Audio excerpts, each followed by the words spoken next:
But yeah, so like the power of the show is we can recommend any movie we want, right? And pretty much all of our movies have been like critically acclaimed, great movies, and I'm so happy we've watched all of them. But I thought it'd be fun to talk about something that's not that. And considering, like, as Parvati mentioned, the show did kind of like go back into public consciousness because it was re-released on Netflix, and that's good. It brings in a lot of new fans, but of course, it also brings in new hate for this film. And don't get me wrong, I definitely hate this film. I do not like it, but I think it's so interesting. This film, I think it's one of the most interesting films ever released, and I think it gets disregarded by fans too, like, harshly, in my opinion. Like, they act like it doesn't exist, like that's a meme on like the Avatar subreddit. It's like, you'll be sent to Lake Laogai if you mention this film. Oh my god. But I think it's so interesting to like look at like what went wrong and why we don't like it, and how like something with such rich source material can be like so misinterpreted, or at least mistranslated into a film. And there's like so much like we can like just laugh at, like a cringy line or like a bad shot, but I feel like there's so much under the surface that just like it all like builds up. I feel like there's like giant problems that leads to even smaller problems. But yeah, I thought it'd be interesting to recommend, considering how it came back into popularity and how like Parvati was actually just watching the show, and Emma hasn't seen it, the original show. I've seen a couple episodes. A lot. I've seen a few, and I know certain plot points, but I definitely don't know like the whole story, and I haven't watched all of it in a row together. So okay, so you're like M. Night Shyamalan when he watched this. Exactly. when he started. I'm him in this scenario. Don't know anything. Birthday, sir. Happy Yeah, birthday. happy birthday to M. Night Shyamalan. And I'm He's only turning saying that 50 because today. technically they started production on this when the show hadn't finished yet. Oh, So I feel like that's a huge misstep on the part of the production. Yeah. So as you Why see, didn't there's you like wait? there's a whole lot of things like that I want to get into, and like maybe Okay. explain what the things we don't like. But yeah, let me hear your guys' thoughts about the film, and like just like the most, I don't know, like whatever you want to say about it, I guess. Emma can go first, because I feel like I have a lot to say. Okay, yeah, because I don't have as much to say. Well, I guess I do, but we can get into more like specifics later. Yeah, I so mean, yeah, you can I'm wait. coming What episodes from- had you seen? I'm sorry to cut I you don't off before know. you even started. I've seen, I think, the first 5 episodes Okay. for sure, because my friends and we started rewatching it. Not rewatching. Sorry, I haven't seen it. They started rewatching it, and I was there, and we watched the first 5, and then they didn't want to do it anymore, so it's fine. And then and that was a long time ago. That was like sophomore year of high school. But I had seen then mismatched episodes as a kid, because it was always on like Nickelodeon. Like I would see that. So I've seen a bunch of random episodes, and I don't really remember what they're called or anything, but I know a lot of plot points. Okay. A lot of, because of my friends talking about it, and also now because everyone's talking about it on whatever social media you're on, because everyone's obsessed with it.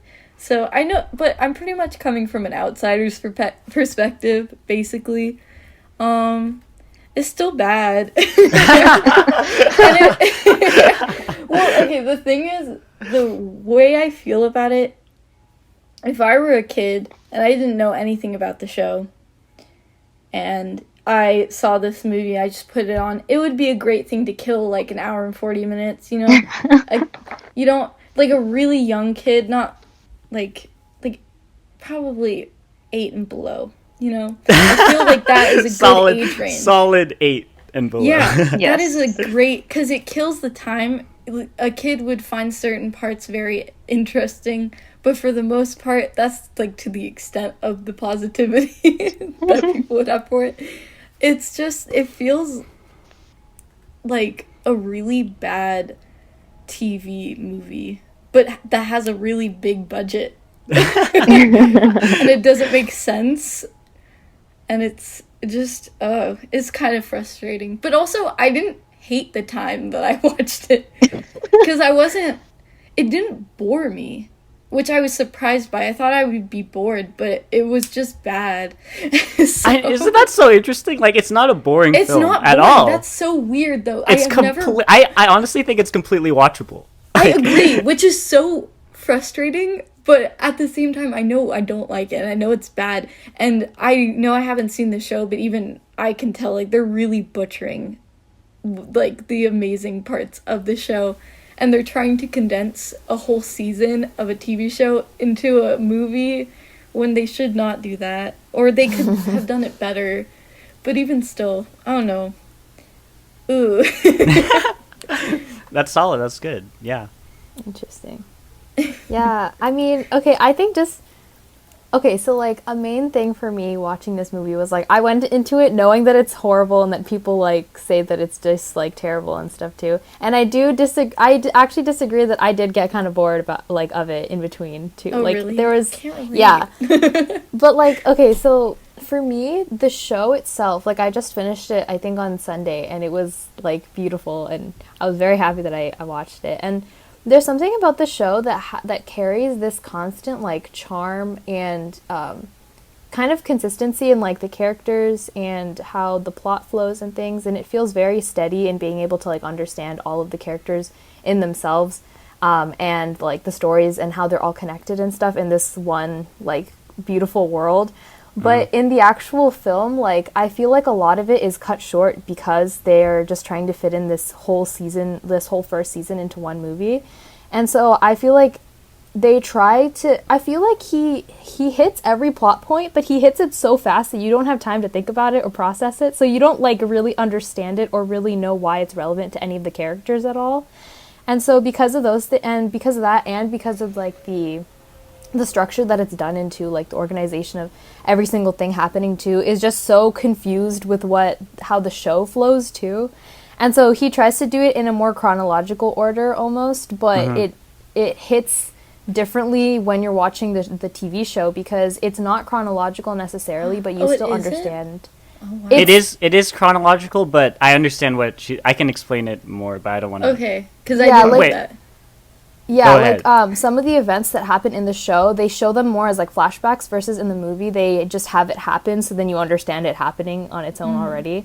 And so like it just kind of like I think because of all of those reasons, the focus of the movie itself is so distracted by trying to include all of these things by pulling them all together into this one thing.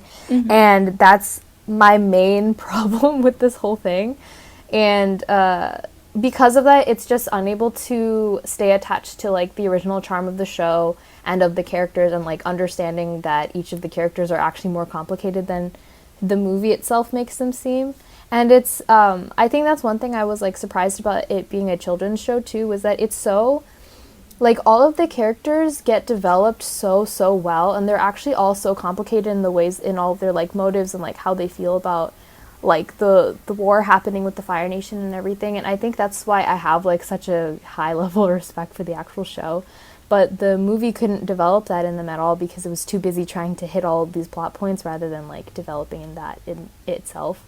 And yeah, and like also the fact that it's set up so that it can have like 2 other movies to finish the other 2 seasons too, kind of sucks because they skip out on all of this stuff, all this character development, thinking that they're gonna like have 2 more movies to like maybe support it, I'm thinking, but it just doesn't end up happening, so it just ends up being a terrible standalone movie. And I think you mean fantastic. No, it's kidding. Oh, yeah.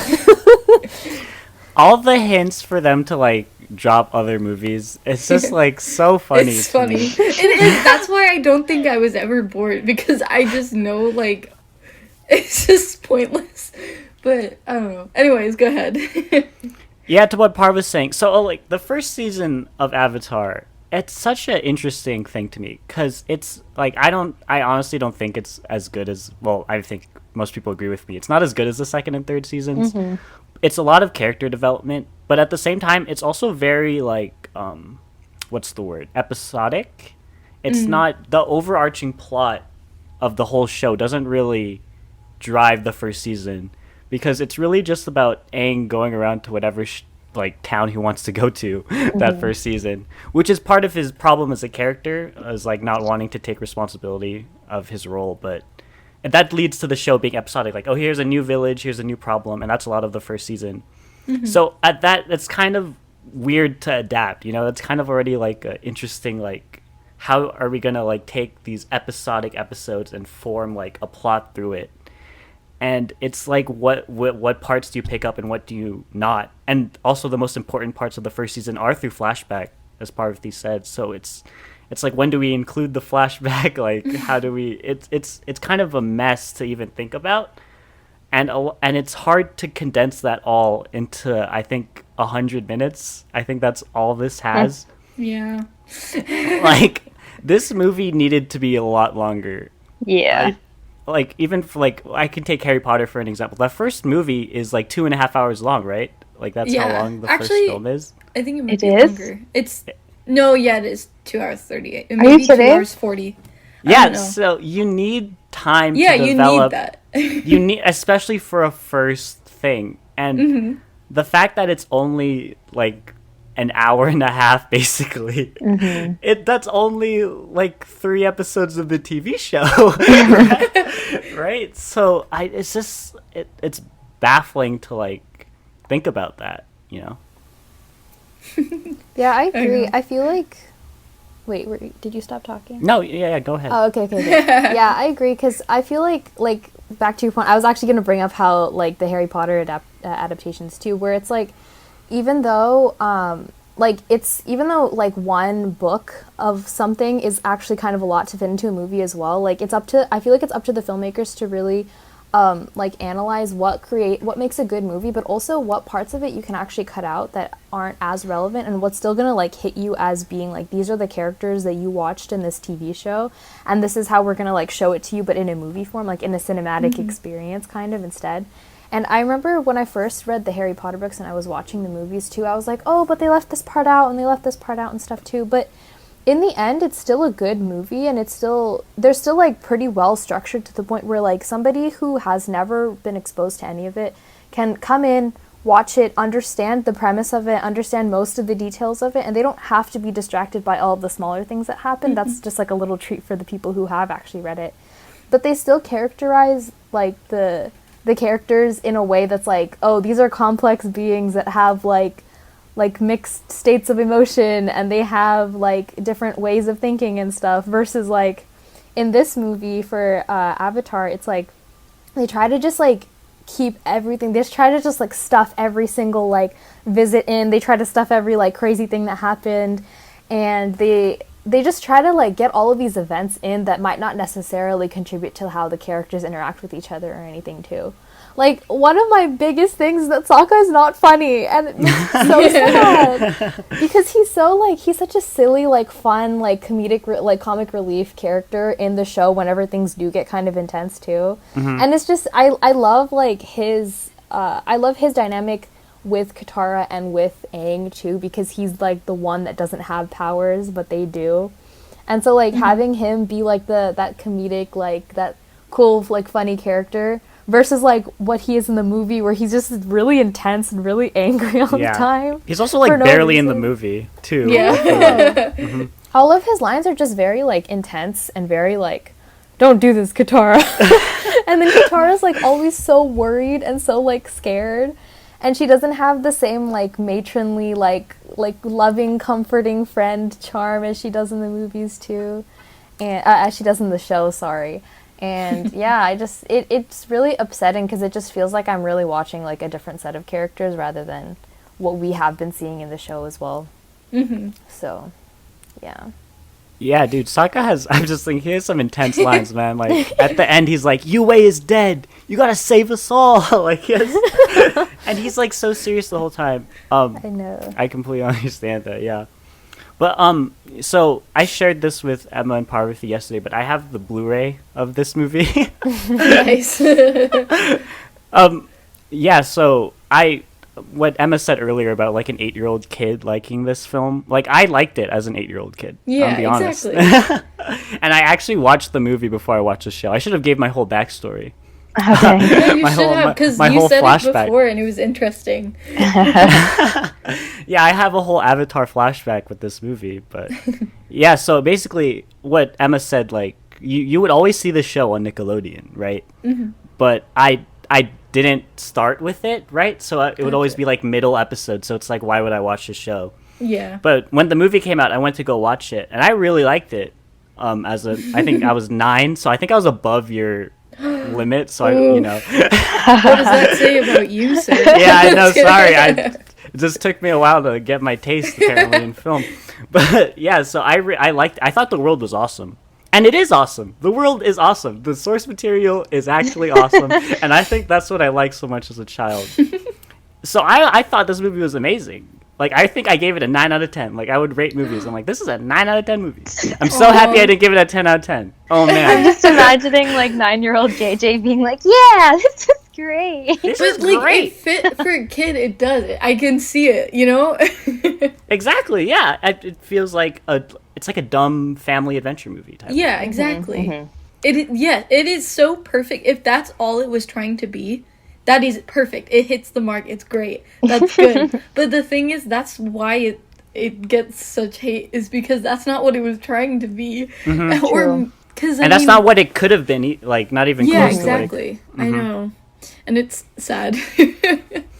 Yeah, so basically, I went to that same summer. I watched the movie. I went to like a summer film thing with like a camp, and there's like a bunch of other people, and we were like talking about movies we've seen, and like Avatar came up, and everyone at the same time was like, "Boo!" You know, like and I was about to say, "I love it." Like, I'm so happy. Everyone in the room just overpowered me. That's so funny.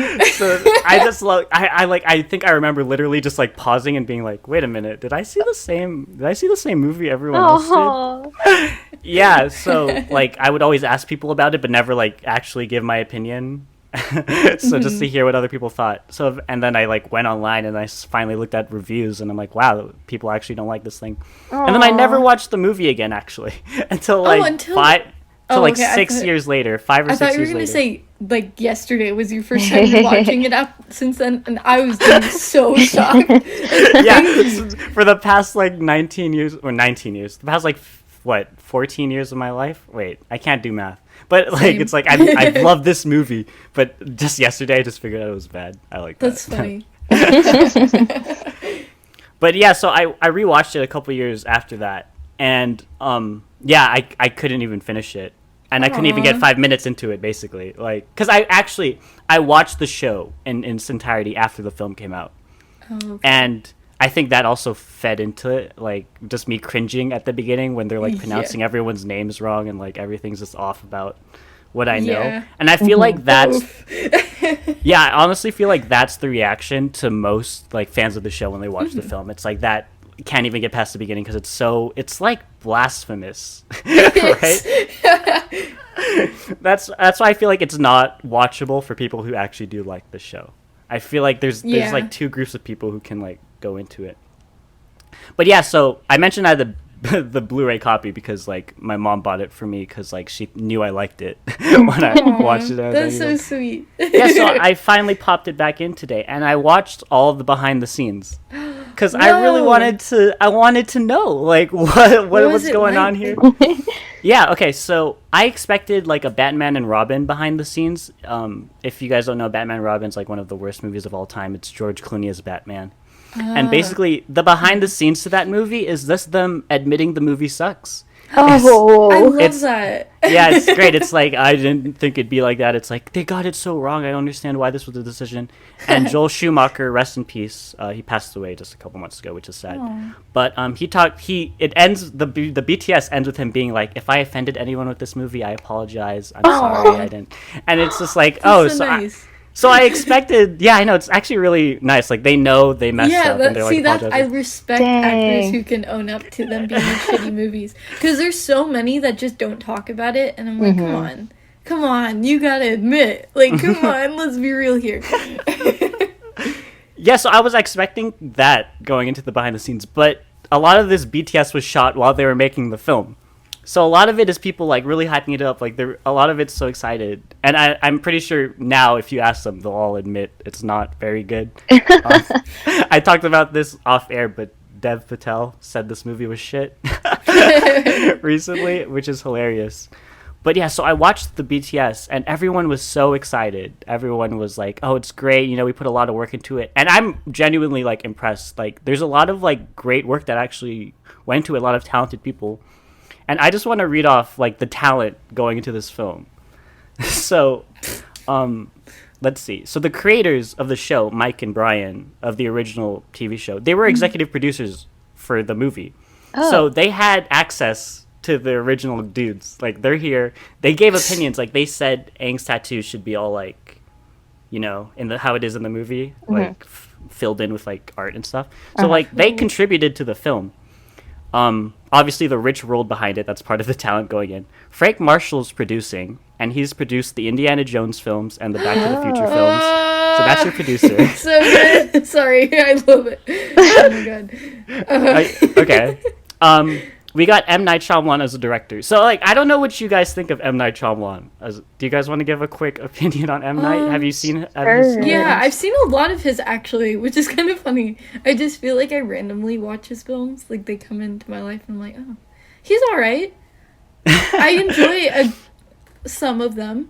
He definitely has a mixed track record. He really does. And so, I feel like that's all, like, because, like, there's some that I really like that he's made. And then there's others that I just don't ever want to rewatch because they were so bad. Yeah, I haven't seen all of his stuff, but whatever I have seen has been like, some of it is great, but some of it's just really not. And I don't know, I feel like it's really hard to make an opinion out of that because like I can't say he's consistently good or consistently bad. Yeah, exactly. He's consistently inconsistent. Yes. True. And I just feel like I feel like I understand where his ideas are going and like I admire his effort in that way, but sometimes it just doesn't hit the mark the way that he wants it to for some reason or another, and I'm not quite sure why. But I think this movie has a lot of like ways we can break down why it didn't work out. But I feel like I admire what he tries to do with his work, like his like iconic twist at the end of movies and stuff too. You know, like I feel like that tends to work pretty well for a lot of people, but it really depends on the context and like how he ends up setting it up too. So it either works or it doesn't, and yeah, and so like I'll just say I admire his ambition, but sometimes it doesn't work out. Yeah, it's very. Oh, sorry. Go ahead. Yeah. This is just a small tidbit, but I didn't realize he had such an impact on like early 2000s and like kind of late 90s filmmaking. Yeah. Because I was watching Gilmore Girls, as I stated, and they reference just him as a person, not his films. Like they go, oh, because like there was a plot twist, and they go, oh, M. Night Shyamalan or something, and I was like, what? Why did you say him? I'm so confused. And then I like looked it up because I was really, why did they mention him? And I didn't realize he had such a big like name during the early 2000s. That was crazy. So, you know, ambitious. He got that. He's got it named to him. Yeah, he's like almost not copyrighted. I don't know, the trademarked like the twist. Like he is the twist guy, which is really interesting. Bringing him into this film about like a kids TV show that he doesn't like have the full creative writing like freedom he does behind it, which is interesting. We can talk about that later. So he's the writer director. So obviously like he's capable of making great films. The cinematographer is Andrew Lesnie. Do you guys know who that is? No. Okay, so he's an Oscar winner. Oh. Yeah. Good for him. Yeah. Guess what films he was a cinematographer on? All of the Lord of the Rings films. Oh, talk about amazing. Talk about making a book and like taking all the source material and packing it in such an amazing way. Mwah, I love it. That's awesome. So he's like, he knows how to set it up for like visual effects and stuff too. Yeah, and he knows fantasy. Like this is his genre, right? And why is it so Wait, was this before Lord of the Rings? I don't know. No, this is definitely after definitely Lord of the not. Rings. Yeah, no, Lord of the Rings is... He's already an Oscar winner by this point, yes. Oh! Yeah. Yeah, yes. no, definitely good for him. We love you. So, like, M. Night brought in the best guy, right? Theoretically, like, on paper, I would want the guy who shot Lord of the Rings to shoot my Avatar movie, 100%. right? So, like, that's more talent behind the movie. All right, let's keep going. Dave Patel is in this, Oscar nominee, I who love should be a him. winner eventually. What was he So nominated good. for? Lion, right? Slumdog Millionaire, Oh. and Oh then yeah, Lion. that's So he's a Slumdog. two-time. I knew that was okay. Oh wait, was he nominated for Lion? I'm not sure actually. He should be Yes. nominated for Lion, or I maybe haven't not. seen I don't know Lion. the. It's pretty good. Yeah, it's pretty like a lot. It's okay. the, I don't love it, but it's Okay. it's okay. the joke around Lion is that no one's seen Lion. That's Yeah, I the joke about haven't that film. Like that Oscar season, it's like the movies you've seen and then Lion. Like that was. That's the joke. true. I remember the trailers. I've seen the trailer. Yeah, so Dave Patel's in this movie, talented actor, so you have access to that. And then you have James Newton Howard on the score, and he's done like the Hunger Games music. He did the score for Dinosaur 2000, which is one of my favorite scores. Yeah, I saw your review on that. Yeah, so he's a Oh. great. Quick yeah, thing. what's up? He was nominated for Best Supporting Actor for Lion, but he didn't get anything for Slumdog Millionaire. Are you serious? Not for Academy Awards, at least. That's disrespectful. 'Cause that movie won like everything, didn't it? Yeah, no, that So made they Yeah, didn't it won nominate. everything. So they didn't nominate the people of color act. It's like Parasite all over. Yeah. again. Wow. Yikes, Oof. So, ooh. Ooh. Ooh. We don't support that. Anyways, Oscars next year, maybe. We'll see. Yeah, come on. For the no movies that came out in 2020. Yeah. Woo!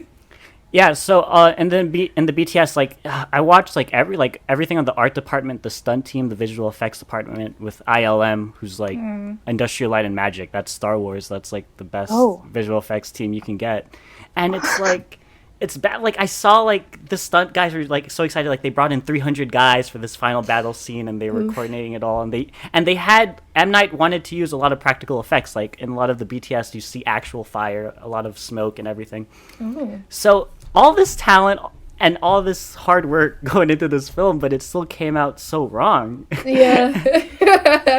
That's funny.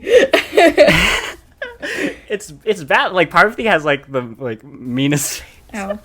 I just know because I feel like I could have easily like roasted it before too, but now I'm just like, why did they have so many good people on it and it still turned out bad? Well, I think they just lost the heart and soul of the show. Like they lost all the good parts and just put in because also I will say, I mean the story is bad like in the movie. Not I haven't seen the show, but I don't think it's bad. But they like take it and kind of destroy it. But then also the acting is not good. It seems like they took all of the bad takes and put Yeah. it in. They all feel like they don't have any emotions at all. There's literally nothing. It's the bare minimum is what I feel. And I don't know. So I feel like that's where it's kind of coming from. But even still the effects are bad too. It's just I will say some effects are actually still hold up, but others are just garbage. Like, some just like look really Yeah. bad. Also, before the movie even starts, there's like this whole like before a movie starts, it'll show like which studios worked on it or whatever and stuff too. And like there were like the Nickelodeon sign was like on fire, and like Yeah. there's all this other It looks stuff that's sick, yeah. happening too, and it looks awesome. And I was telling my sister like, oh my god, this actually looks like it's gonna be really good. But then it goes in, and it's like I think like by the end of the movie, the only way I can really describe it is like they tried to have the actors block it in a way that the visual effects team almost had to do like the bare minimum with what they Yeah. had to do, yes. because a So lot of true. it is like in the show, at least whenever they're moving their hands or something to like move to like bend any of the elements, the actual element is bending. Yes, Versus in exactly. the movie it's like they just do a bunch of tai chi before and then it kind of moves, and then that's Yeah. kind of it. And like I was just really confused because it's like they're trying to like pass this off as bending or whatever, but instead it just looks like they're trying to do as many life hacks as possible to simplify how much the special effects team has to do, but don't don't like tackle a movie that relies on special effects if you're not going to put in the effort to get all of it done, True. And I felt like that was like just one of the biggest parts that got me out of it too, because another thing that really strikes me for the show too is that like in the show I am never bored by any of like the battling scenes at all too, because they're all very like smart instead of it just being like a regular action scene. And they're all like really interesting to watch with the bending and like the creative ways that they're able to do that. So I fully expected that going into this movie too, because like I think before when we were talking about like the Matrix and stuff too, I was talking about how like a lot of times I get really bored by action movies because like the way that things are done is just like a bunch of cars moving, or like it's just really like aggressive for kind of no reason. And it doesn't like have highs and lows for me. But that's pretty much how I felt about like the action scenes in this as well. Like either the stakes didn't feel high enough, or everything was just really high octane, like everything happening all around you, and also nothing is happening at the same time. Like it feels like there's no focus, and also that I don't really have a reason to root for anybody in any of these fighting scenes. And yeah, and just like a huge part of it is just like the inconsistency of like bending and all of those things too. It's just completely removed from the whole premise of the show, which I think is like dumb because that's what you should be focusing on. But I also think that just in general, and I mean some things prove me wrong, but I think most of the time animation is just so much better for fighting scenes because you can do so many more really incredible like shots that you wouldn't be able to do in a regular film format because it's just either not possible or extremely expensive to make. Obviously there's certain scenarios when that's not technically true. Like, there's films that have really incredible fight scenes, but I think that animation just is the perfect medium for that. And so I agree, because I think I've seen, like, one episode where there was a big fight in it in Avatar, and there's so many cool ways to make it feel like you're in the battle, too, as well. They play with the space around the fight, which is really cool, and it just all the shots and like the fights in the movie, there's so many long shots, like there's so many long shots, very slow, very long shots. There's nothing exciting about any of the camera work ever in it. There was no shot where I felt that it was a cool shot. Everything was very flat and very spaced out and awkward, and the fighting felt very fake and really, it felt like they were attacking and there was a pause and then an attack and then a pause. But in the show it doesn't feel like that. It's attack after attack, and it's like a dance in a way, and the film does not feel like you're watching the exact same it's just bad.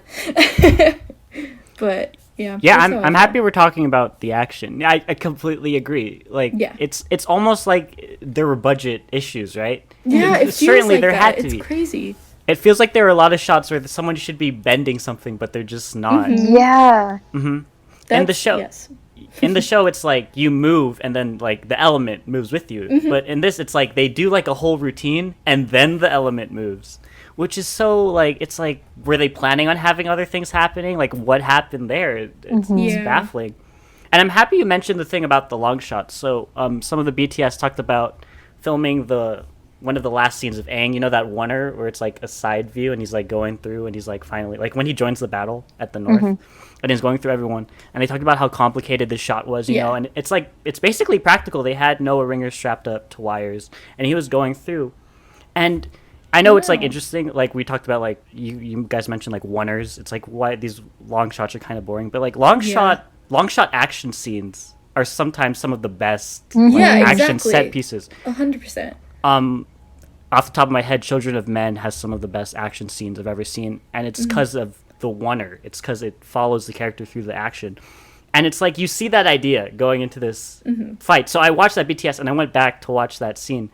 So the actual final shot. So it is a oneer, but they do, like, you know in YouTube videos and like TikToks for comedy, they like zoom in on something. Yeah. Like the character's reactions in the background. I love it. That's so like literally what they do in the movie. So he like fights someone and then they zoom in on it. But then you're taking away the beauty of the oneer and all the stunt work and coordination that went into it. And is that like a budget restriction? Could they not like have all these effects going? It's like what went wrong here? I need to know. I want to investigate every problem with the movie. Yeah, I think like the main thing is I mean maybe some director could have done it different, but I feel like the show was not meant to be a movie. Like what we were talking about, I think animation is just the perfect way to tell the story. And all the visuals are beautiful from what I've seen, even though I haven't seen the show, but like really beautiful.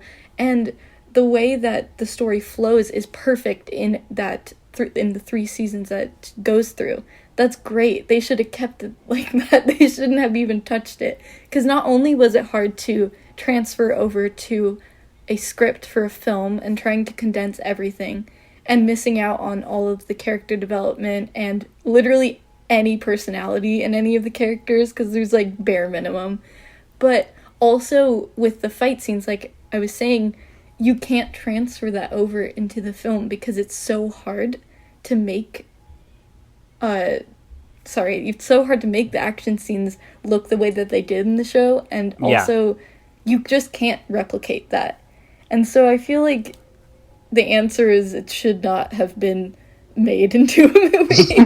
There's just so many reasons why, I think. But also, I mean, I've been proven wrong with like movies and stuff with books and other things. Like sometimes it works, sometimes it doesn't. See, okay, that's the thing. That's the great ethical question I wanted to like bring up at the end. Yeah, it's like, exactly. Can you actually adapt a TV show well into a film? And I looked at like the TV show or movie adaptations of TV shows, and a lot of them aren't like one for one. Yeah. Does that make sense? A lot of them are just like they take the core elements, like Mission Impossible, and it like that's based off the TV show Mission Impossible. But the story and all that, it's like unique to the movies. But like the premise of like IMF and like spies, that's from the TV show. So doing a one for TV show like to movie, it's interesting. Like I don't think that's actually ever been pulled off. Like I don't know. That's my research was kind of like skimmed. Like I skimmed the list, so I didn't have time to analyze every. But yeah, so it's interesting. Like compared to a book, because when you go from a book to a film, it's like you're adding this whole new medium of like your eyes. Like, exactly. You're making the visuals for what you read on the page. Yes. Yeah, exactly. So it's interesting. Like, how do you take that, and how do you take something like the TV show and completely turn it into a movie and still be faithful to it, but still doing something new? It's like it's complicated. It's kind of like because a lot of animes do that, where they have the original show and then they make a live action version. And I have yet to see a good live action version of an anime. But they still turn it into a live action show, though, right? Not like a movie. Yeah. No. So they still have a live action show. You're right. Oh. Because it's still have Death Note was turned into a movie. The Death Note movie. The Death Note movie, but that's so bad. Disgusting. You ruined everything. Whoever created that. But yeah, it really hasn't been replicated. I feel like I don't think you can turn a TV show into a movie. I feel like I don't think why do it is my question. Well, there's no money. reason. Well, yeah, actually. Okay, that's fair. Never mind. I take back that. I also just feel like in That's any fair. case that you're going to try to turn a show, because like TV shows are written so that you can watch them in a set of different like episodes, so that you can have different things be developed in every episode too. And so I feel like because of that, it complicates the story so much that it's very difficult to portray that in just one movie. And I feel like in any case, if you are to make like a TV show into a movie anyway, it's gonna come with so much criticism anyway for leaving out any parts of it too, because some people find some parts more important than others too. So, but if you like remove all of that too, I just think that, like I said before, if you're gonna turn anything into a film, you're gonna have to condense the content into the bare minimum of what upholds the spirit and the soul of the actual story, and then add on whatever you think is gonna benefit it later on too. Because even with this movie too, like it's so short, but I think like something as simple as allowing them space in between to breathe would have helped too. Because a really big thing that I really enjoy about the show itself too is that, like you said, like the cartoon like version is just very like beautiful to look at. Like the visuals are very pretty and very calming, and it's because a lot of the episodes are just them like exploring the different like kingdoms and things, and like meeting different people and being in different environments, and I think that's so pretty and like calming. And it like really shows you like that they live in a world full of people that are worth living, and that helps to eventually like supplement the ending of like why they need to protect all of these people too from the Fire Nation. And I think that's like what helps really build all of these characters up, and just like understand them in a regular, kind of a normal setting too, of like how they are as regular people too, but they just don't do that, and so you only see all of them in all these really like intense situations rather than seeing them like exist as regular humans too. And I think if they had literally just like allowed some spaces in between to just like have them have a conversation when they're traveling, or just like chilling at a lake or something in between somewhere, you know, like I would have still felt a little bit more like, oh, these are regular people that are actually trying to like figure out what's going on and like find ways to help other people. They're not just like main characters in this super crazy action movie in this world of benders and things, you know?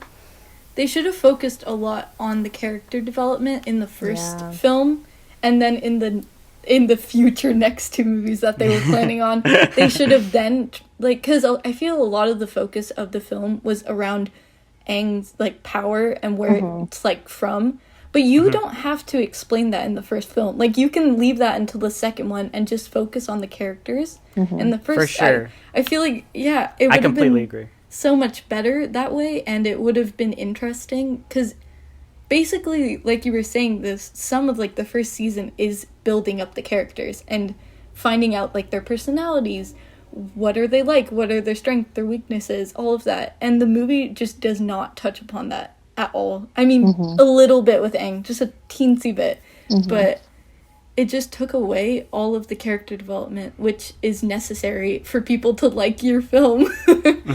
So I don't know. No, one of my biggest problems with the film is how it treats Katara and Sokka, who are such pivotal characters.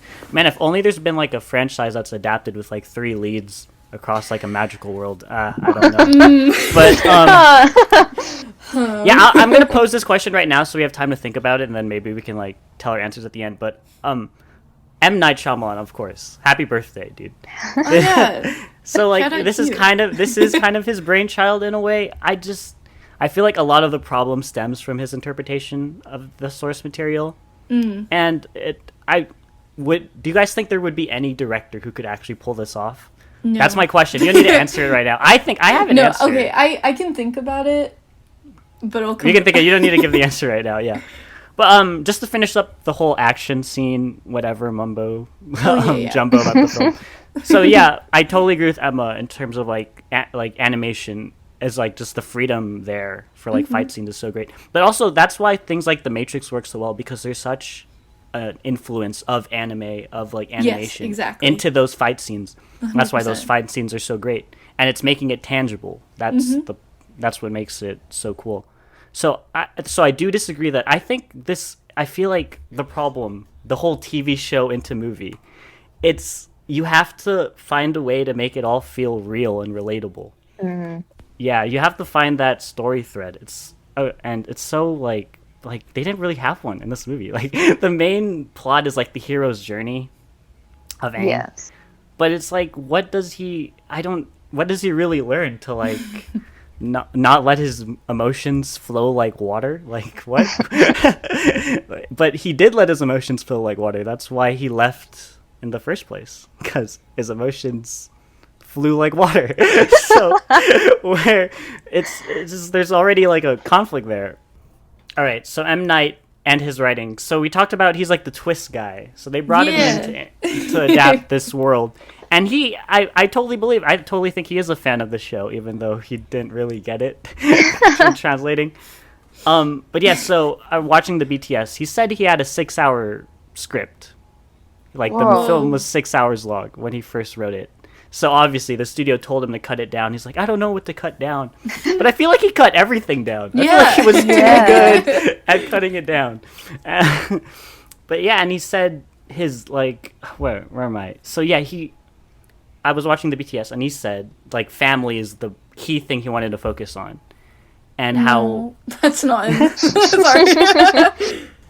I feel like that is an element of the show family, because like Zuko and his father and Aang and Katara and Sokka.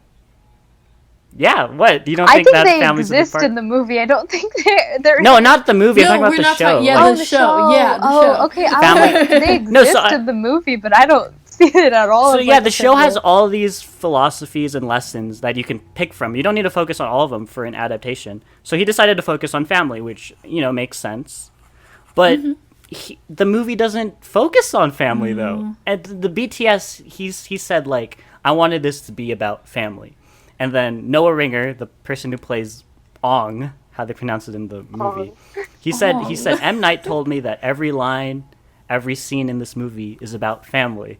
And I think that's just where it fails, because it doesn't talk about the one issue he wanted to go into. Just it's like, because you have the familiar like figures in it doesn't mean that qualifies as the center of your film. Just because you have parental roles sprinkled into all of it does not mean that your story, the values is like family. Oh god. Yeah, I feel like That's yeah, funny. I feel like that was one of the things that was like most lacking for me too. Is just like even not even family, but like some kind of emotional connection between the characters. Yes. It just wasn't there. So I don't know how he can say that there's family being like a main focus in it if I didn't even feel like a familiarity between like the friends of people. I mean, they don't even ask for his name until they get to the temple. Yeah. So the entire like Wow, that's southern so pole, rude. South Pole part, yeah, they Why don't know his they name. do that? It's like they forgot. It's like M. Night forgot to write in that part, or it got cut out, and they realized they had to film it here. Like, ask him what his name is, because we don't actually know. Oh my god. Oh, Yeah. God. The script supervisor was like, actually, We don't know his name. They can't. I mean, like, but then again, you don't even have to specifically. I mean, it would be good to have that scene. Like, what's your name? It's just the movie. It's all over the place, and that 6-hour script. I want to read it. I want to know what he put in, You and could like probably how. find it. Oh, maybe Really? not. Hopefully, I'll email M. Night after this. I also watched the deleted scenes. Oh. They don't add anything. I don't No. understand. So I don't know what, like, one of them was like Aang talks to like the fortune teller, from the show, but it's like different. It's like she like gets possessed by the ghost of Gyatso, No. which is so weird. And then another one is them hinting at Kyoshi warriors, but they don't have makeup. It's just people with fans walking around. Oh my. Yeah, so stuff like that was deleted. So it's just like, I mean, why was that? Where's the story there? Where's your family, Yeah, and the whole hero's journey of Aang, relate that problem to family, because the only problem he has is he didn't let his emotions flow, according to the film. There's just a fundamental problem there with conflict and story resolution that, like, the movie didn't even have to be a good adaptation of the TV show. It just had to be a good movie first off. Yeah, and I feel like they were too focused on the adaptation part, honestly. Yeah, I feel like they focus, like, it makes me think about how, like you're telling me the deleted scenes, they, like, tried to hint at the Kyoshi warriors and things like that, too. I feel like little things like that are fun little, like, references for the fans. So, in a way, it makes me feel like they were just trying to include as much as possible so that the fans wouldn't be angry about them missing out on certain parts of it. But instead, they, like, made it into this whole movie, which is basically a collection of just all of these things so that the fans won't get mad that we forgot about these parts, rather than it being like a flowing movie that actually cohesively makes sense and is like understandable to watch. Yeah. I feel like with every adaptation, you're going to have to, like, the editing term, you have to kill babies. Like, you're going to have to cut stuff out, I know it's sad. That's why it's called killing babies. Or it could be, like, a I've frowny never face. heard that term before today. That's awesome. Oh, really? Yeah, when you're editing, you just have to kill babies. Like, Oh, there's like a wow. shot you like, and you just have to cut it out. That's Oh. Tarantino's new movie, Kill Babies. Kill baby, kill boss baby. Yeah. So just have a few more points here about world building. The show, in essence is pretty simple. Like everyone wears the colors of their nation, everyone Yeah. bends their element. The movie, like the Earth Kingdom wears yellow and orange. The air nomads also wore yellow and orange. And it's like there was a like just keep it simple. It's like Yeah. they try to be too complicated with it. The art department said they didn't want any culture to be explicit, which leads me into my point about the casting of the actors. Oh God, I have a lot Yeah. to say on this. But let's just talk about the world building first. So the art department was like they were discussing with M Night, and it's like, yeah, we don't want to take us like we don't want it to seem like too much of this culture, and we want it to be like every culture in the world, you know. And you know that's neat in concept, but I think that's completely wrong from the Yeah. show because I think the show is very explicit. Like this is Asian culture, like. Yeah. The Fire Nation is Japan. The Earth Kingdom is China. The Water Tribe, that's Inuit. That's like Eskimos. And the Air Temple, the Air Nomads are Tibetan monks. Like I think the real world cultural influence is evident in the show, and they just didn't decide to use it. And that's why none of the cultures really seem that distinct in the movie. And it's like a huge part of the world that's missing there. It's like it's so simple, but they wanted to overcomplicate things. And I mean, like, that problem goes through the whole film. Like, I talked about the action scenes. Yeah. They had great stunt coordinators on this, and they had, like, 300 guys practically fighting, right? So I rewatched the actual TV show, like, the Siege of the North episodes. Those scenes really just consist of two waterbenders fighting back against a lot of people, against the numbers of the Fire Nation. But the show it's just like a cluster Yeah. fuck of people basically so fighting, and there's no clarity. It's like in the show, you know, they're wearing blue, they're wearing red, but in the movie it's like this navy blue and this like Yeah, black. it's so hard to see. Who's on whose side? And they don't get to showcase the bending. It just looks it is just a bunch of people just like swords at each other, which is, you know, it's cool like that they got all these people to actually fight, but it's not the show. And there's another missed aspect. It's just simplicity. You just missed it. And like the whole aspect of that is that the Fire Nation just overwhelms them with numbers, even though they have the advantage of like water and ice. They're just being overwhelmed. I don't get that in the show or the movie because it's just a bunch of people fighting. It's just simplicity too. That's also a key aspect I think they missed on. Yeah, I agree, because I also feel like a lot of that was felt through the production design for me as well. Because, like, the production design, it looks very interesting wherever you go to, but it never hits the same... It never, like, strikes me specifically as being a part of, like, the Avatar's world that I have seen in the cartoon as well, too. Because it just seems like it's very... It's trying to, like, overcomplicate but oversimplify things at the same time. I don't know if that makes sense, but it's like... No, they do that in their way of like trying to make it seem more realistic, but by doing so they're like removing so much of the world from you too, because so much of it is the beauty of the animation and the beauty of the places that they are. And by trying to make it live action, I feel like they sacrifice so much of that. And that also brings me back to your point about how they tried to like make sure that each of the element like nations weren't going to be specified by a specific trait, so they like tried to have everyone in this world too.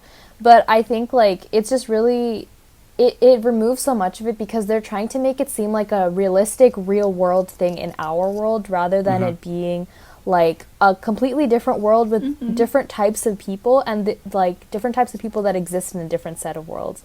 And so in a way they're trying to like be like, oh, this is relatable because this is like something you actually would see in real life if you actually went to these places and things.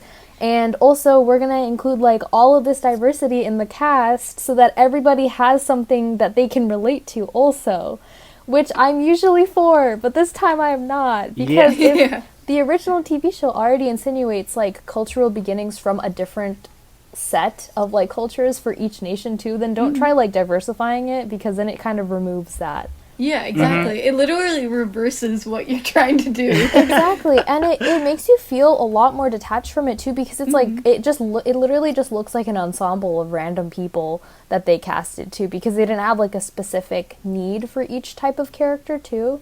And I think, I don't know, like that was one of the things that disappointed me so much about it too, because I was like, oh, okay, so the Fire Nation is just like all Indian and Middle Eastern people, and then like Katara and Sokka are like, they're supposed to be from a tribe, but instead they're just white and their grandma's white. But and the extras, exactly. Yeah, everyone else is like Asian So in there, stupid. and everyone else is Asian in So the stupid. in the Earth Kingdom too. And I was just so like confused by the whole thing, because I was like, why are these people why is literally every other person in this set like Asian So bad. or from some kind of Asian descent, but the main characters, all three of the main characters are white. Like that's just like so classic, like that's so classic, like Hollywood, like how you bring people to watch your movie to me. And that like really upset me, because it's like, I feel like if you're gonna make something that has to include a lot of variety in, or diversity in like the types of casting you're gonna have, if that's your vision, like follow through with it. Don't just be like, oh, we're gonna make the main characters white and then everybody else is like diversity, yay. Yeah, but it really upset me too, because I was like, it's very clear that Sokka and Katara are like from a tribe, and so they're like from Alaska, and they have like, you know, they're just not white. Like it doesn't make sense to me at all. exactly. Yeah. It's sucks. I hate it. I feel like everyone hates it. Yeah, and I if you think don't, I was also thinking probably- like, okay, they changed the name, like instead of saying Sokka, they called him Sokka, and they instead of calling Aang, they called him Ong. So I'm like, if you But maybe why? that's I was thinking maybe it's like, oh, maybe that's like the traditional way of saying it in like these different Asian cultures and stuff too. But you don't change the main cast. Yeah, You don't- it's so you don't, weird. like, I hate that. It made me so mad. Stop whitewashing the main characters. What are you doing? Exactly. That's Don't- essentially what it is. It's whitewashing the main characters. It's so Yeah. it sucks. It's really annoying. And like ugh. Dante Bosco, who voices Zuko in the main show, he talked about that. He's like, how are you going to have the names more culturally correct, but have the actual people be so culturally incorrect? Facts. Say it louder for the people in the back, please. Yeah, Love you, like there was Dante like Bosco. General Zhao, but he was played by like an American like Indian man. Like Mhm. I don't. But That his doesn't name make is sense. Zhao. Yeah, so we can talk about M. Night and his choices here. So the biggest like anecdote for M. Night's like he wanted to adapt the show because he loved watching it with his daughters, which is so wholesome. That That's is a wholesome reason. Yeah, it's like he said his daughters wanted to dress up as Katara for Halloween, and Aw. basically Both Yeah. of them, they have to fight to the death. he has to fight to the death. Yeah. The BTS is so funny. He's like, yeah, in my household, my Katara is 100% Indian. So like, why wouldn't you cast What? as I'm so Katara? confused. Why would you do that to your daughter? Come on. That's just so funny to me. Oh my god, M. Night. But yeah, a lot of the BTS is by like the actress who plays Katara. I don't know her name. Yeah, I don't know I didn't write it down. Yeah, and then Aang is played by Noah Ringer. I feel bad for them, honestly. I do because too. This is they what seem- they're being like remembered for. Oh no. Yeah, but they're in this film and they're the BTS. They're so excited. It's like, oh yeah, these characters. You know, I love them. Love the show. But they shouldn't even have been casted in the first place. Yeah. And it's a complete missed opportunity. I know. Just messy. Do you guys think they actually did cast them for the sake of like viewership? Probably. But Yeah, no, right. but they're not. But they're not like known actors. No, but Like, no, just but- like by seeing a white face. Yeah, exactly. As like the cover. They of were this. probably. I don't. Obviously, like we don't know, but maybe they Yeah. were told by like higher up people that you have to cast people who are white, which is sucky and horrible. But Yeah, I a lot hope of that it. it wasn't Yeah, I M. hope. Night's I hope- decision. Yeah. I'd like to think it's not, but if it was, that sucks. I know. I'd like to think that maybe he had to like negotiate with the studio, and they were Exactly. like, "No, you have to do this," and he was like, "Fine," because then the rest of the people are like who he actually wants. Mhm. Yeah. But there is like we could theorize about studio interference. Yeah. But still, in the end, it's like, yeah. I mean, like I think budget was one of the biggest problems of this film, like budget Yeah. handling. So is that down to the producers? Is that down to the studio for not giving them enough money to like actually do things more correct? But yeah, no, it's interesting. So it's like, do you think M. Night overcompensated by just like the diversity with everyone else because our main actors couldn't be diverse. But that makes the problem stand out even more, right? Exactly. It's just it's so It just like I feel like it just reiterates like the fact that we feel like we're just watching this happen instead of us being in this actual like being in this world instead. Like it just makes them stand out more because they're like these white characters that are somehow in this Asian tribe because clearly everyone else around them is Asian too. And like Aang, like it's same with Aang too. Is like when he goes back to the air temple, I think with that. I don't remember that happening in the cartoon, by the way, where he like goes back to the air temple. Oh yeah, and it doesn't happen. He gets like the northern air temple is the one where they have like the battle with the tanks and the blimp. That's the northern. But in the movie, he gets betrayed by a dude. Yeah, I don't. That was I so don't quick. Yeah, it was like I actually I mentioned my letterbox review. I like 4 shots in this film. One of them is when the guy is like walking away and all the soldiers are Yeah, I think that's a good shot. Shout out to what's his name, Andrew Lesney, Oscar winner cinematographer. Yeah, I feel like there's definitely like a lot of shots that are very pretty, but then they are very few next to like the really terrible ones. Yeah, like okay, there was one shot when it's like in the very beginning when the Avatar is like when Aang is escaping from the ship and it's like he gets on his glider and it's this really beautiful like wide shot of him like flying across and then he finally like lands on Appa, but the second he lands on Appa I'm like nope, never mind. Yeah, I agree. Actually, I had that exact same thought when I was watching it because I was like, oh. No. And then it cuts to another like really bad shot too. Oh god. Because the scenery is actually beautiful. Because they shot on location Where'd for a they lot of shoot? this. They did? They went to Greenland. I actually like watching the BTS. It's like storms could have come in any second, so they had to evacuate. Oh so it's my.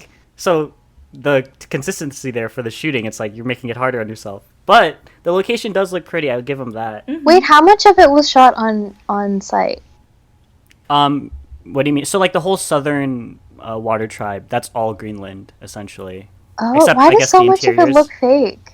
Because I guess they use some green screen, but no, but it's actually real. Like the BTS, it's like all those in the background, like that's Oh. real glaciers, and they actually shot on Wow. glacier ice. that's fun. Yeah, that's fun. I mean, that's That's fun. exciting. Movie. I You know, wanna one be part, Greenland. one part that I really disliked is like, you know, whenever they show in the TV show, you know, whenever they show like a new nation or whatever, it's always this like structured like place. So it's like, sometimes it's like in a circle, or sometimes it's like structured like weirdly like in a volcano, like whatever city it is or whatever kingdom it is. I like how they introduced the Earth Kingdom and it was just this like drone shot of a forest. And I was like, Earth, what are you asking for? Do you need more than that? And then the title card, Earth Kingdom. yeah. No, but then again, about the show and world building, you can tell you're in the Earth Kingdom based on what the clothes people are wearing and how every architecture is unique to your nation. And the film kind of misses out on that a bit. It doesn't.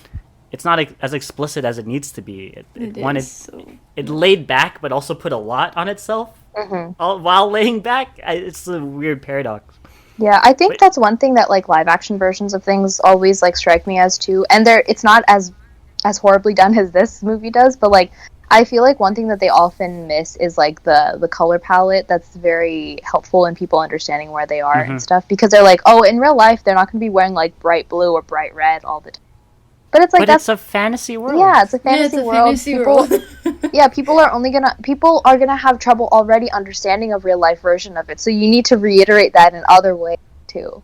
You know, like one thing with production design specifically that made me so angry was when, or I actually laughed because it looked ridiculous. But it's like when the general is going into the Fire Nation throne room and there's no fire. Versus like in the actual show, it's like this whole wall of fire plus a wall of fire behind the actual throne, and like the throne is huge and it's red, and the rest of the room is like dark with all of these grand pillars everywhere. But in the movie, it's just this like empty room with a few little torches on like stands, and that's kind of it. That's too expensive to get fire. We're just gonna gold That's is true. close Okay. enough. Let's just slap that everywhere. God.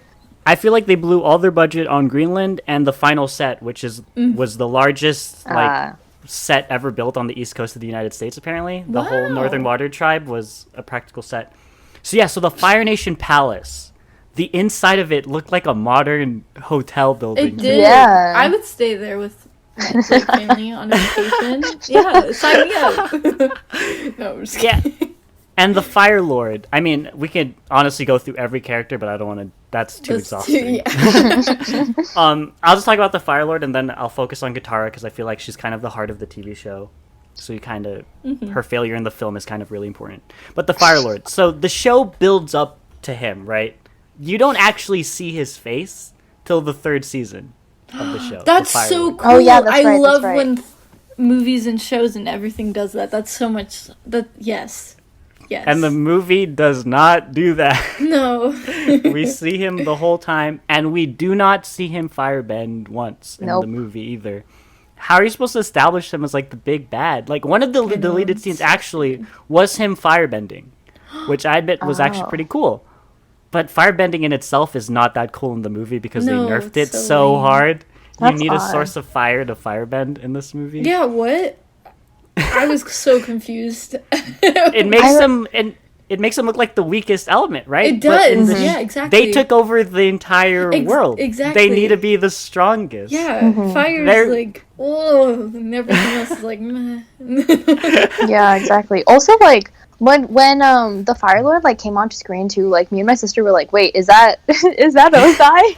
Like we just laughed because we were like, they just didn't there was nothing. They just show him, and also he looks very similar to the guy who plays General Zhao too. So I was like, is that his brother? Like what's going on?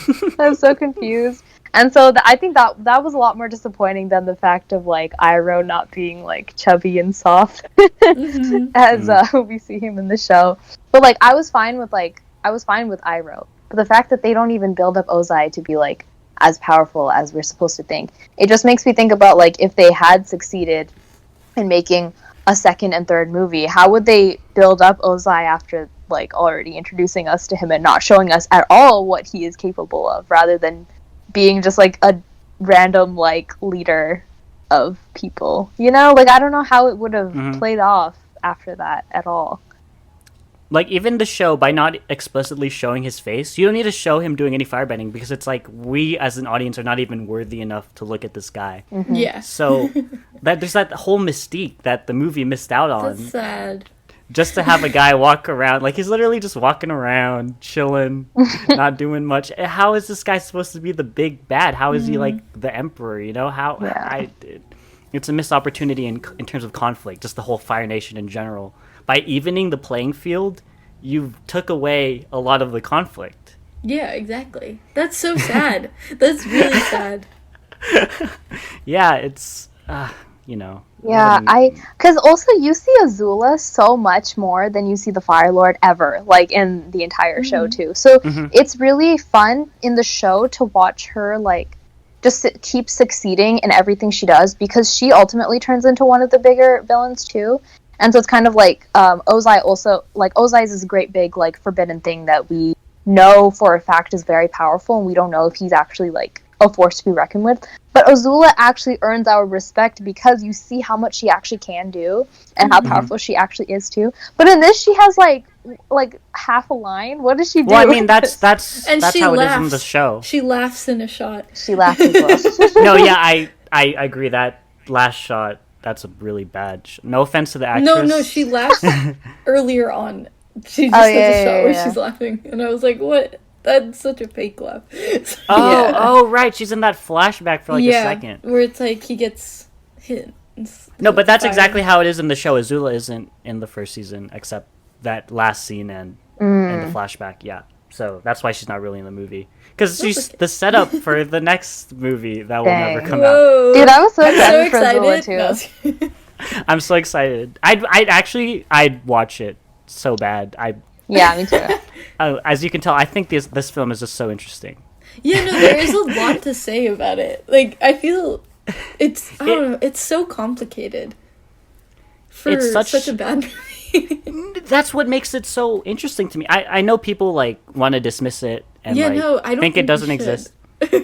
We should be studying this forever. Uh-huh. Like, this should be the one taught in film schools, you know? Yes. Because, like, you have, like, average movies, and it's like, oh, that was a good movie, good time. Yeah. But you can't talk for like we've already been talking for like an hour about it, right? But like I feel like there's so much, like I can't even get through all the characters and all their issues. There's too much to talk about. It's like there's so much there while also having almost absolutely nothing. Nothing of like substance, and it's why there's no substance.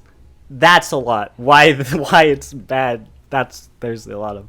Yeah. But I guess I just want to end on talking about Katara, who's such like a pivotal character in the show. But in the film, it's like she's not even there. Yeah. And also the BTS was also so focused on her, so I could really like go into their thinking behind it. So M. Night said Katara is kind of like the narrator of the film, and she kind of is in that beginning when she reads the text. Only at one part of the movie. Poorly written, but he wanted the movie to be seen through her eyes. But like she's like in the movie for 10 minutes. I honestly feel like she's not in it. She never has a moment of like strength and power. Yeah. Exactly. Okay. I actually wrote verbatim his quote about his daughter. Let me just In my household, Katara was 100% Indian. My daughter looks like Katara. Bro, just cast your daughter as I know. What? Yes. So Katara is such a strong character, and she has like such a unique look with her hair loopies that the film doesn't do. The makeup department explained that it got into the actress's eyes. Oh my god! Like, figure it out. You're a movie. Figure it out. Use wire and put it into the braid so that you can bend it to be certain. Whoa! Oh, that's true. It's not that hard. Like, I will do the hairstyle and I will send it to you guys and show you that it doesn't get in my eyes. This is a mission of mine now. I swear. I feel like, it's not. That's a cop out. I don't support that. I don't know. Anyway, keep going. Yeah, but that's what they said. I'm just like quoting the BTS.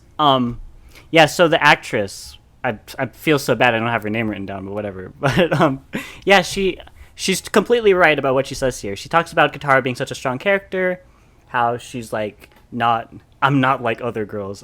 She didn't say that specifically. No. I hate that. Essentially, she fights against the patriarchy. She's very strong-willed and she's strong to her beliefs. But in the film, she like complains all the time. Yeah. And is like never actually has a moment of true fighting except when she freezes Zuko, which is such a weird special effect. It was baffling. But yeah, the show has one episode completely dedicated to her learning waterbending by fighting like the sexist rules of the Northern Water Tribe. And the movie completely skips over that, which makes sense in theory, but then you're taking away from any development with Katara and showing her actual strongness as a character. And like the audience needs to be grounded with Katara because she is literally the first person you see in the movie. Yeah, exactly. And it's just sad. That's so sad. That's really sad. And as much as the first like season and movie is about Aang learning to waterbend, Katara is also learning to waterbend. They have the same problem. You can include both of them in that conflict of them having to learn this skill. And that's interesting. We all love seeing the training montage, the getting better. Yeah. This film never has it. It has Aang stop water and then make it mist. And that's his waterbending training. And I think one of the deleted scenes was Katara learning to waterbend at the Northern Water Tribe. What? Dang. Sorry, they didn't have room for it, Emma, in this 100-minute film. Sorry. I'm disappointed. It sucks too because if this is supposed to be book one, which is water, it should be focused on the fact that it is water centered. Just like the season was. Like I didn't really think about how I didn't think about why it was that I didn't like Katara that much in the movie too, but it was pretty much because you just don't see any of you don't earn respect for her strength because you never see her develop it at all. So it's kind of assumed that she already knows how to, basically, huh? Well, it starts with her messing up, getting Sokka wet. Once. He doesn't even get wet. No, but twice. then they did the joke Oh, twice. okay. She freezes him. Look, they spilled water on him. That's where the 8-year-old kid would enjoy it. Katara, the Fire Nation guy, he's like, that kid was throwing rocks at me. It hurt. Was that supposed to be like hilarious? I don't know. When you said it, it was. Okay. The line delivery in all of it is really bad for comedy. Because they try, there's a lot of times where they try to say a joke and it just does not hit because they deliver it so badly. Yeah. That's one of the hardest parts about adapting the show, is its way to how it bends comedy and drama so effectively. Yeah, exactly. It's funny. The original show is funny. But it still like packs a punch when it needs to be, but at the same time it's hilarious. The movie tried, it's like such a flip-flop, like so bad. So bad. Yeah. I think that's one reason, like, I think I mentioned it before too, but like I have so much respect for the actual show too, because it's like it's a kids show, so you don't really expect a lot from it. Like, you expect it to just like give you a lesson or two every episode and just move on and have these like fun characters and too. But like it just builds so many like complicated feelings and like just like so many complicated feelings and like characterization and just all of these like concepts. This story that should be very simple and can be taken as very simply too. And so with the comedy aspect added into it too, it flows well because it is like an animated like child's story. So that's why I feel like it also fits better than like a live action where you would expect like something of like higher comedic value almost. Yeah. To make sense, especially with the vibe of like how they decide to adapt this movie to. Oh my God. There's like an army of children outside my window.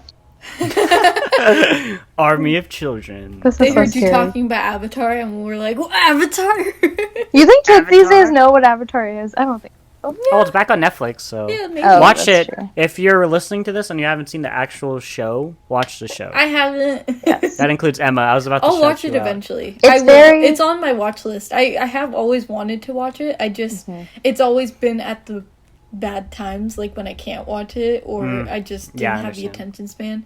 But I will. I swear, I will watch it one day. It's really worth it because, like, I feel like it also just incorporates so many like lessons, like so many deeper lessons that you're supposed to learn in life too. Like everything that has to do with like Zuko and his honor and like learning how to channel energy differently and stuff too. There's just so much you could pull out of this show that's just awesome. And I feel like everyone interprets it like differently too, which is like all of these reasons I have so much respect for the actual show, but the movie doesn't tackle a single one of them. So, which is fun because the creators were there and they were talking about the philosophies behind the TV show, and they're like the influences behind Buddhism and Taoism and how they really wanted to incorporate that into the show. And even M. Night was talking about it, like, this is such a spiritual show. None of that translated just because you have a dragon in the spirit world. Oh my gosh, dude. I mean, that could, like, Avatar Roku should have been Aang's guide, not freaking random dragon over here. Yeah. Because, like, oh, dragons are cool. We gotta put a dragon in our fantasy world. Oh my goodness. Oh, also, speaking of, like, animated creatures in this, too, the animation for Appa is so horrible. I hate it so much. They butchered my boy. I don't think it's the worst thing. I don't think it's the worst. I was gonna say that too. I was like, I mean, it's fine. He reminded me of the OG animation for Sonic's character for the Sonic movie. Yeah, because his face was like way too human. I think that was my only problem with it. But I think the problem with Appa and like Momo, they're not in the movie. Yeah, I love both of them. When I watched it as a kid, those were my favorite characters. Mm-hmm. Yeah, exactly. And they're not in the movie. It's because you made them so CGI that they just, I'm pretty sure that just ate their budget. Yeah. No, like, whatever. They're out. That's so sad. Because also, like, Appa just looked really, like, dirty the whole time, too. And I was like, why don't you... He's, like, this big, fluffy, beautiful, wonderful, graceful creature. But now he's, like, this little dirty rag that you're flying on. That's a little I mean, at least have him, like, fight. Because he, like, fights in the show, but... He doesn't even fight in the movie. And he's like, he looks like he's meant to fight. Like, that looks like the Appa they're going for. Like, battle-hardened type of... it's so it's just... This is too much. There's too much I could talk about. Maybe one day in the future we could do a part 2 of this, honestly. Yeah. Okay. Does anyone have anything positive to say about this movie? Well, yeah, sure. I like 4 shots earlier. In it. No, but I said my point. I think this is one of the most interesting films of all time. I honestly think that now. After watching the BTS and the movie again and just this conversation, I technically, I'm gonna say it, I love this movie. Wow, I wish it folks. I wish it never existed, but I'm like happy it does. Yeah, it's exactly. It's like a shower, you know. It's like you don't want to take a shower, but when you're in the shower, you love it. Yeah, it's great.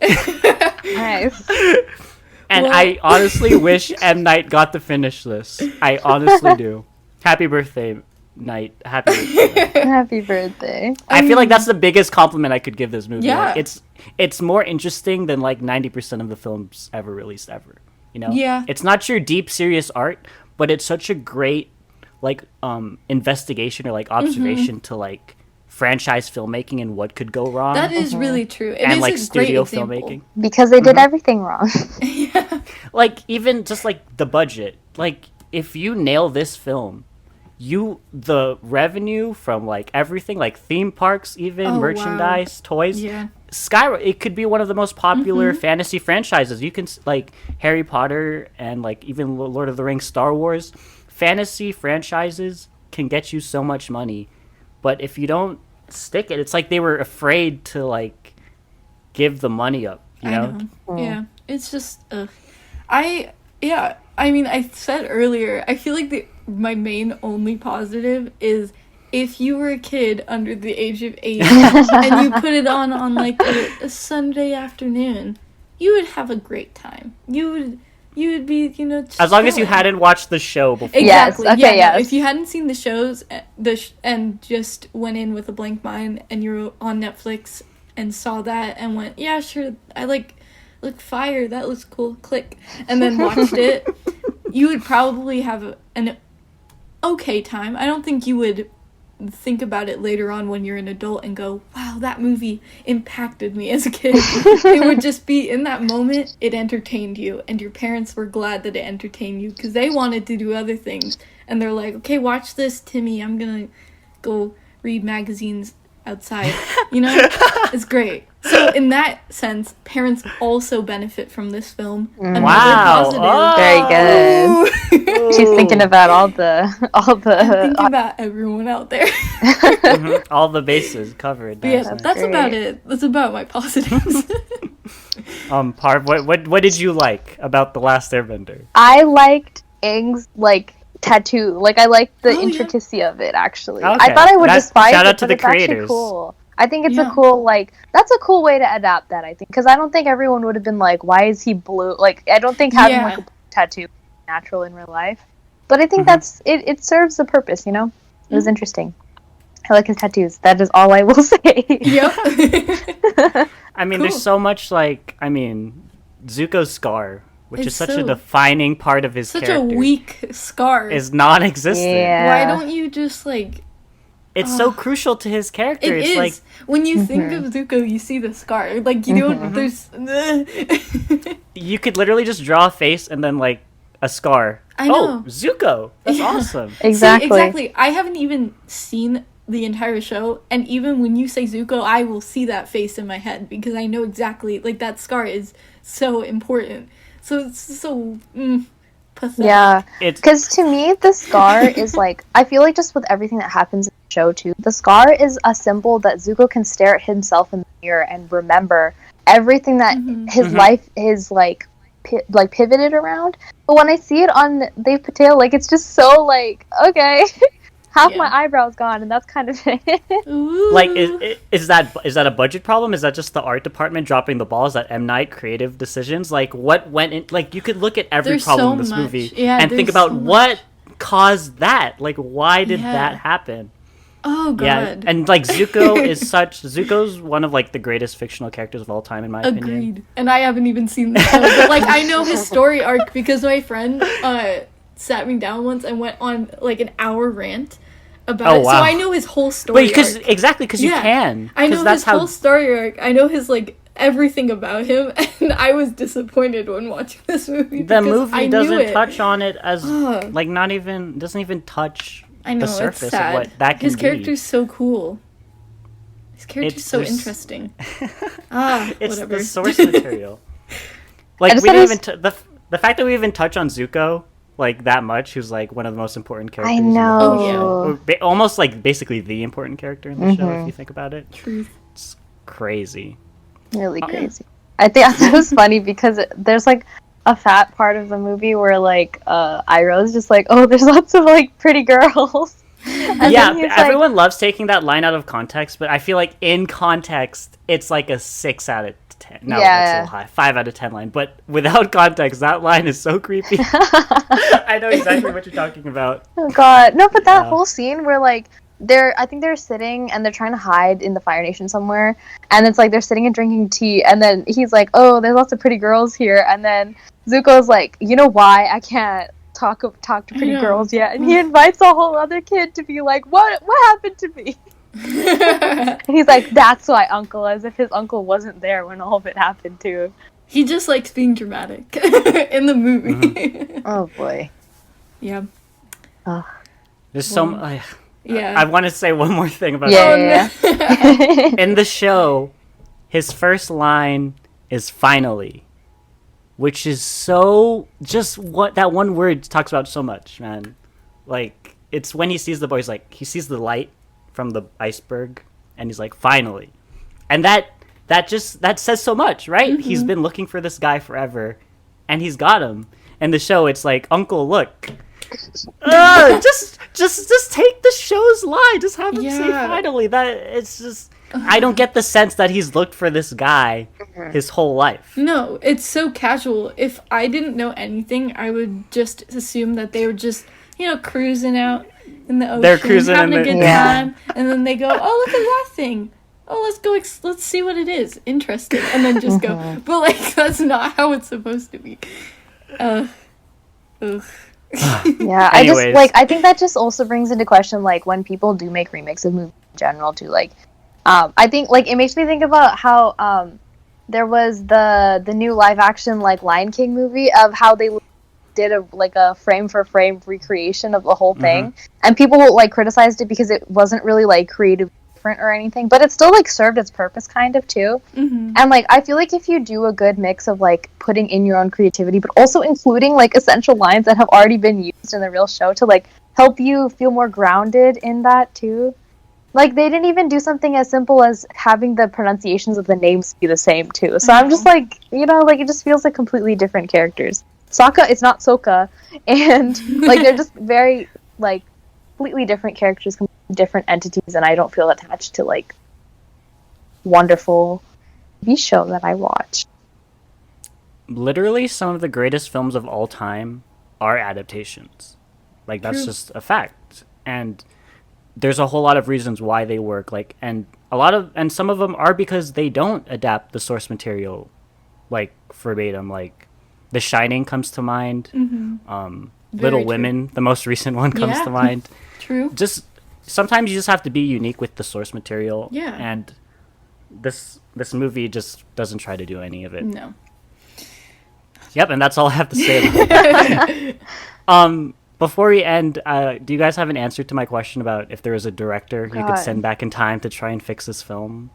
I honestly am sticking with my answer of I don't think so, just because I love the animation too much. I haven't even seen the show, but I love the style and it looks so good.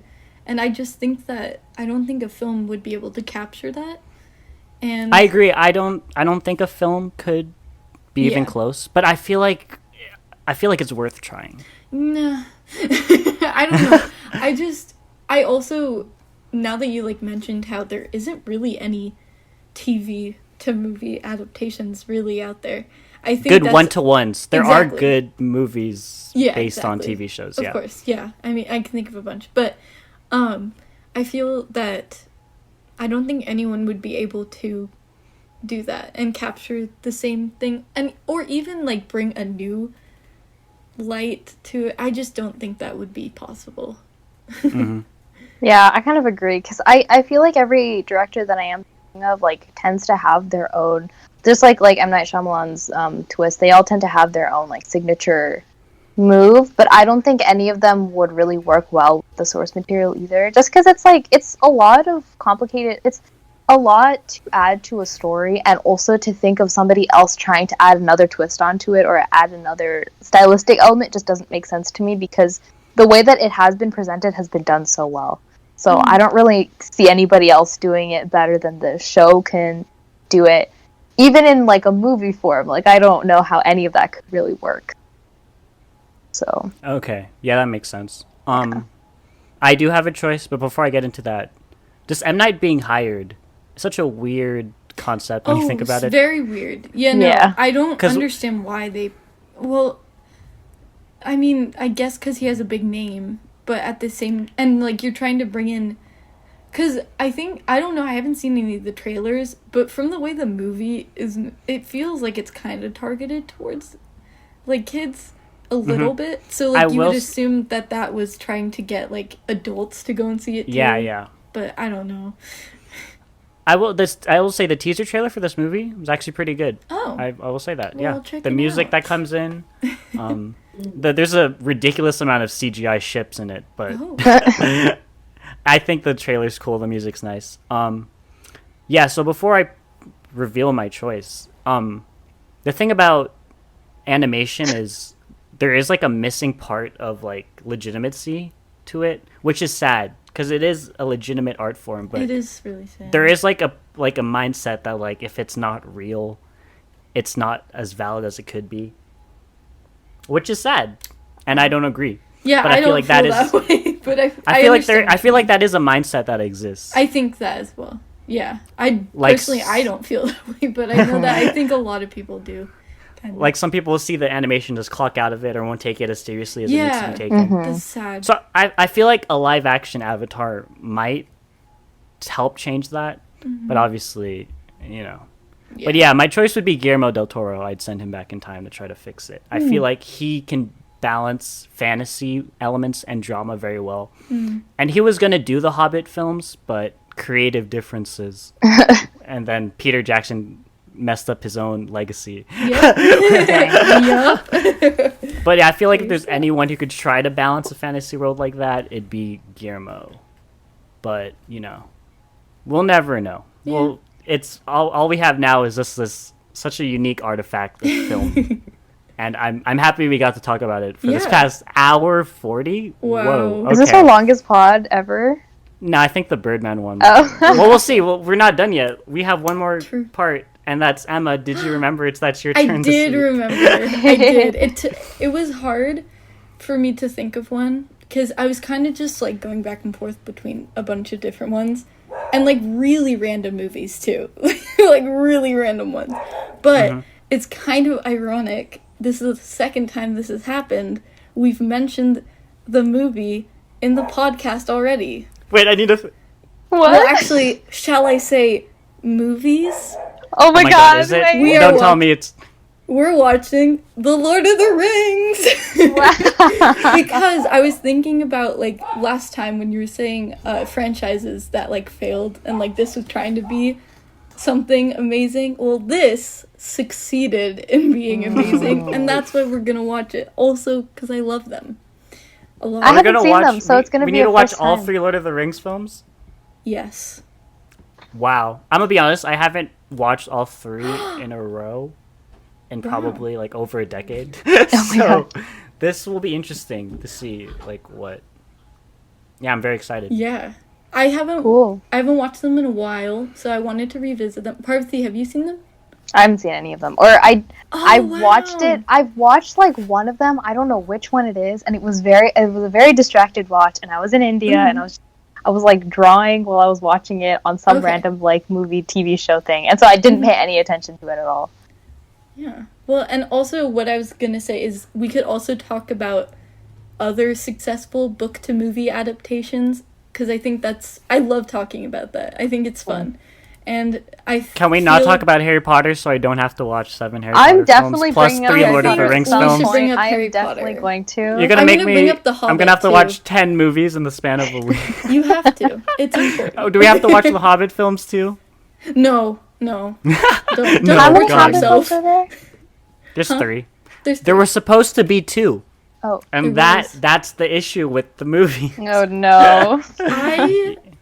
Well, we'll get into it, but I love them. We'll get into it. It's, I feel like it's a staple in many people's childhood, I think. I don't know. Maybe that's just me. Okay, but to clarify for any audience people, it's Lord of the Rings. That's what we're going to spoil. Yes. Lord of the Rings. 3 Lord of the Rings. 3 Lord of the Rings. Cool. Yeah. Okay. Cool. Great episode, guys. Yeah. I'm happy about this fun. one. And I'm excited for next week. Mm-hmm. Yay. Okay. Bye, Craig. Bye, Craig. Bye, Craig.